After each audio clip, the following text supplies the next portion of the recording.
Recipe for making something out of nothing is persistence. Literally, you just have to be persistent, and you have to put a goal in mind. Like, make a goal for yourself and be like, okay, what is it that I really want? And honestly, once I realized the system of things, once I realized that America, that the system has designed was designed for us to pretty much chase our tail, to being dead, to try to catch up with the Joneses, try to live above our means. I mean, when we doing all this for looks, we doing all this to impress people that we don't even like half the time. And then, like I say, a lot of people just blinded to the fact, we just working and trying to take care of our bills and our family. So a lot of times, people don't even know that they can actually live free. And I'm not gonna lie to you. Once I learned about um, the freedom of living as a full-time RVer, I mean, it blew my mind on as far as what you can actually do and how you can save and get out of debt and minimize your cost of living and in your living period. Because just think about it, a lot of times we'll stay in this big apartment or duplex and we'll pay all this extra money just to say we stay over here in this certain area. We don't necessarily own anything, and then we stay in debt. That's the crazy part about it.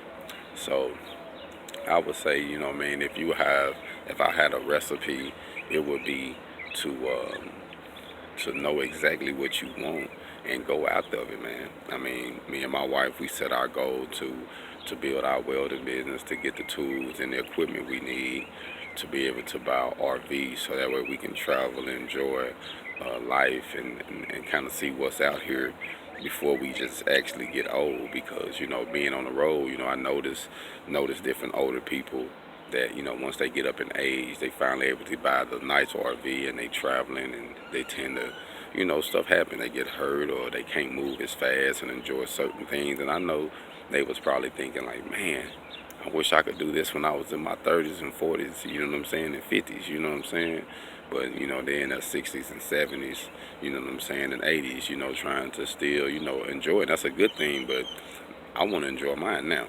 I'm 38 years old, so we're blessed. I feel like me and my wife is super blessed for us to be at this stage of our life. For me to be 38, own my RV, own my dually, own my Ridge line, own our Honda Accord, own all the stuff that's inside of our RV, own all of our um, needs and the things that we need. The only thing we rent is the lot, you know what I mean? Is the RV lot where we stay at to network, you know what I mean? So I feel like that was the best move that we could have made, was invest in invest in being independent and owning an RV. And I ain't gonna lie, being out here in Phoenix, man, it's nice. It's nice today. I'm kind of standing in the shade. As you see, I got a couple shade things hanging from my RV, and this is honestly to be out here. It blocks the sun and then helps keep the cool. It just helps to keep the inside of the RV cooler too, because it gets hot out here. So during the summertime, this is most definitely a winter. You know what I mean? A lot of people you'll see, they'll have different stuff, you know, on their RV to try to shade things down. You know what I mean? It's just what it is. We in a desert, but it's nice out here, man, and I'm thankful to be able to move around. And I don't know if I'm gonna die. You know what I mean? Out here in the desert, God forbid if I'm saying it like if I'm gonna live out here forever, but I think I am. I think I'm gonna be on the West Coast. You know what I mean? I'm gonna visit everywhere, but I think I'm gonna reside here. I really like it. So I would say, man, your recipe, man, is to just figure out what you want and just write it all out and make it realistic. You know what I mean? I made ours realistic. I said, okay, baby, we want to at least spend $10,000 to put down on the RV or pay cash for a used one to two. One that's big enough to do what we want and nice enough, you know what I mean, where we won't be towing a piece of junk around, you see what I'm saying?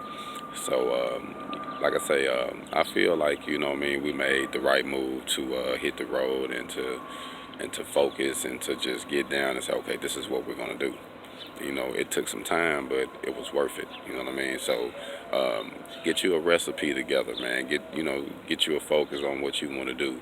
And as for my welders, I mean, man, I think this is the best thing going because there's so much freedom. And so just watch when we upgrade here soon and get our next RV, which I don't think is going to be our last one, but it's going to be our next upgrade. I feel like as long as we're alive and living and able, we probably going to be upgrading a lot.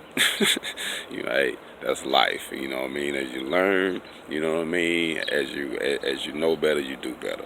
So, you know what I mean? So as I learn and as I experience the freedoms of being mobile and being financially free, I'm gonna pass it on to y'all. I'm gonna give it to you. So those I can help, you know, I want to help, and those who, you know, get something from me, man, I hope, you know what I mean, you use it to the best of your ability, man, to, like I say, to really be stable and be your own boss in 2018. And something else that I'm trying to work on is to start a seminar, and I'm gonna call it HogOnWelding Hip Hop seminar. So it's going to be like a hip hop welding seminar. And why I'm going to say hip hop, because a lot of our generation is into hip hop, and we need to know how to, if you're going to look good, if you want to have this image, you also got to have a structure, and everybody is different. So those who are good with their hands will appreciate the HogOnWelding Hip Hop Seminar, because I want to teach people how to be bosses. I want to show you how to weld. I want to show you how to be independent, because in this day and age, that's what's an asset.